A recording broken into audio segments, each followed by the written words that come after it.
weakness due to the poor step guarding is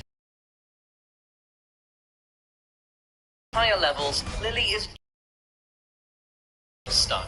Her new and improved belly air attack is a great move for keeping opponents at bay, being a long-ranged mid-count hit launcher. She can also bait whiffs with honeysuckle, strike with excellent punishers like Mars Sword and Peacock, occasionally sniping opponents trying to approach her from range with backflip spinning edge. Overall, Lily Rochefort is great for players who enjoy elegantly pirouetting around the opponent, whilst also occasionally making them submit under your heel. Or more likely feet, because we all know what Lily players are into.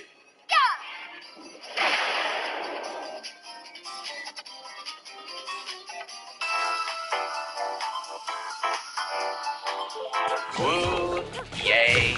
Lucky Chloe, pop idol and troll extraordinaire, is a hyper-annoying little goblin that excels at chipping away at her victims, all while setting them up for some truly comical damage. Her basic jab strings and pokes are all very good at whittling down the opponent's health. From twist dance in particular, she can groove and dance all over the opponent's feet. If the opponent fails to keep in step with her, then they'll knock her dancing partner off their feet from range with the absurd double cat spin, or mix it up with air drop eel, which leaves her up close and personal for more shenanigans. She's also good at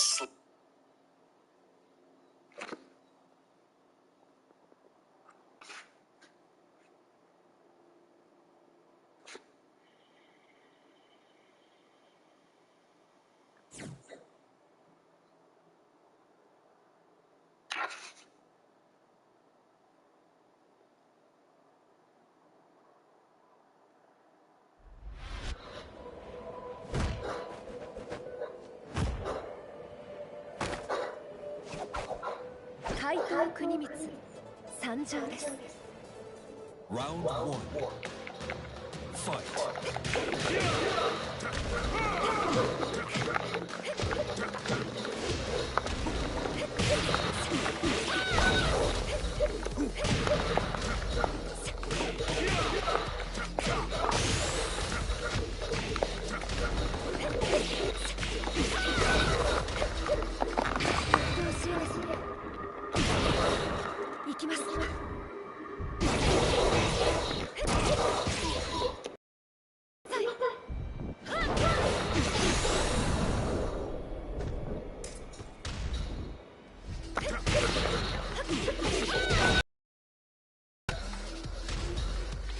Round 2. Fight. Begin from a distance with rollback. A whole 3 frames of it. Damage opportunities predicate on the opponent's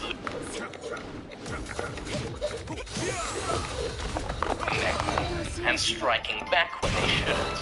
This is also highlighted in her highly evasive yet also punishable panic moves.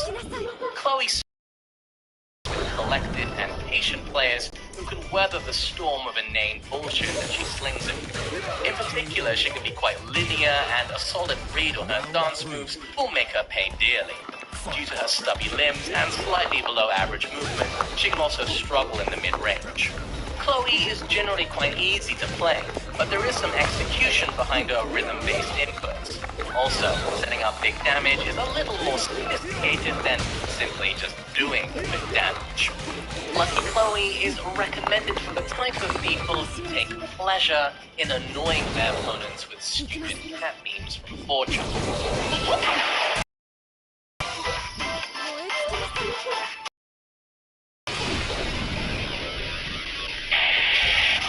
Craig Tutor Brawler is good at one thing: getting you on the floor and pounding the ever-loving crap out of you.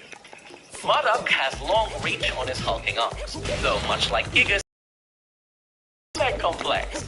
Mudduck uses his long reach and strong distance as a 50-50 machine, while he lacks neutral control like mid-pokes like by having a vast array of powerful match practice blows and horrifying mids. He has a disgusting throw game, and, of course, his tackle, which is hard for even the best players. With the massive range on some of his key moves, means that the instant you try to block against Marduk, you are opening yourself up. Marduk's damage potential is absolutely preposterous. Many of his best mids and lows either launch or knock down on counter hit for some inexplicable reason, and he can get some truly absurd Okizeme afterwards. Perhaps more so than any other character, Marduk can rob you blind.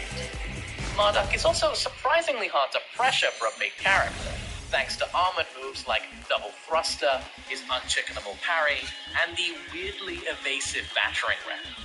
The lack of a neutral mid, sluggishness in close, and his notably high jabs make him a little vulnerable to rushdown and characters who can dictate with repetitive mids, but his sheer robbery factor can often rescue him. Conversely, he's particularly powerful against hit-and-run characters, because against Marduk, you cannot run and you cannot hide. Marduk isn't a particularly complex character, but will take a bit of time in the lab to suss out his vast usable move pool. If you want big, dumb, explosive damage and unbridled robbery factor, then look no further than Craig Marduk.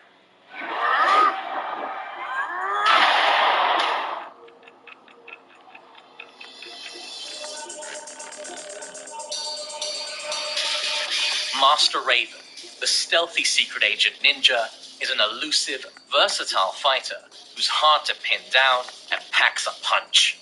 Something that's very unique about Raven is her innately evasive idle stance and backdash. Due to the way she cocks her head back and folds her arms in, she can evade a lot of highs that other characters is her in Master Raven.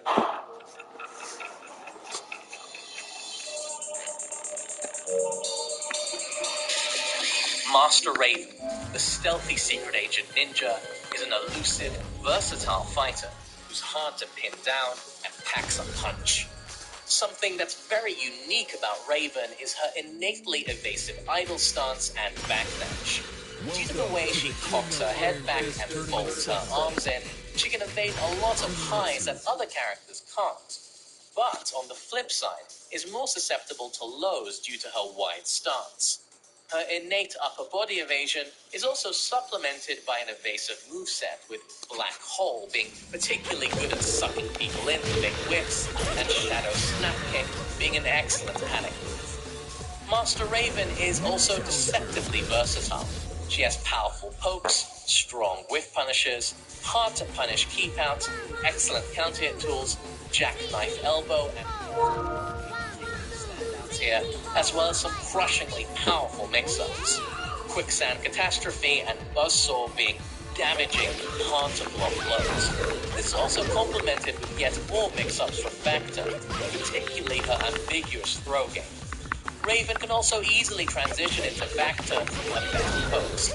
On top of all this, her combo damage is way above average, especially at the wall.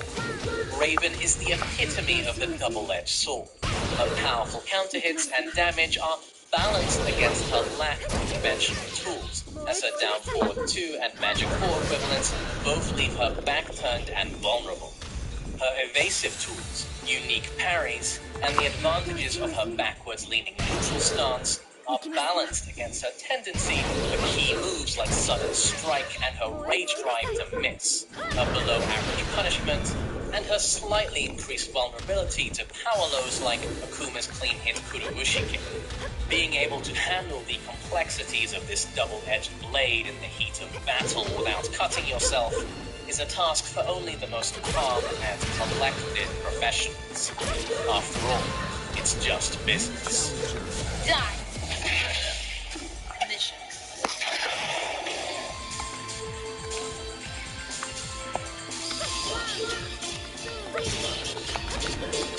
Miguel Caballero Rojo, the Spanish slugger, is an all-out brawler who thrives on close-range aggression and riding momentum to victory. Miguel starts the fiesta with Flanco, his key mid-poke. With this, he can chip away at opponents and bait a counter-response. Once he's conditioned them to sit still, then the party really gets started. From Flunko, Miguel can branch out into multiple string variations, constantly keeping the opponent on their toes. In particular, from Savage, Miguel has access to some devastating mids and lows, as well as some threatening strings, which can create a dizzying looping offense. While Miguel can't access beta counter-response. Once he's conditioned them to sit still, then the party really gets started. From Flunko, Miguel can branch out into multiple string variations, constantly keeping the opponent on their toes. In particular, from Savage Stuns, Miguel has access to some devastating mids and lows, as well as some threatening strings from which he can create looping offense. While Miguel can't really be characterized as a counter-hit baiting character, many of his best strings end with a combo on counter-hit. This serves as extra disincentive for opponents who are foolish enough to pull his way in risky. Miguel has a very direct